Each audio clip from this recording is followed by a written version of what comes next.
शेतीच्या वीज पुरवठ्यासाठी ठरलेला वेळ सौर ऊर्जा प्रकल्प पूर्ण न करणाऱ्या कंपन्यांवर कारवाई केली जाते। अशा 5 कंपन्यांकडून दंडही वसूल केला जातो।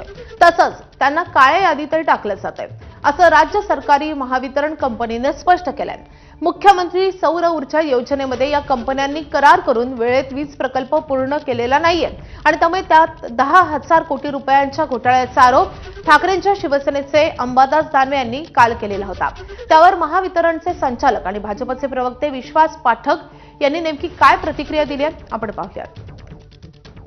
महावितरणचं काही नुकसान झालेलं नाहीये आणि आम्ही अशा डेव्हलपरला ब्लॅकलिस्ट करतोय, एफआयआर लॉन्च केलेला आहे आणि आम्हाला जिथे वाटलं की बँक आणि आमच्या इथले काही कर्मचारी यांचं संगनमत आहे त्यांना देखील आम्ही दोषी धरलेले आहे, त्यांना देखील सस्पेंड केलेलं ऍक्शन चालू झालेली आहे। त्यामुळे महावितरणचं इथे काही नुकसान झालेलं नाहीये।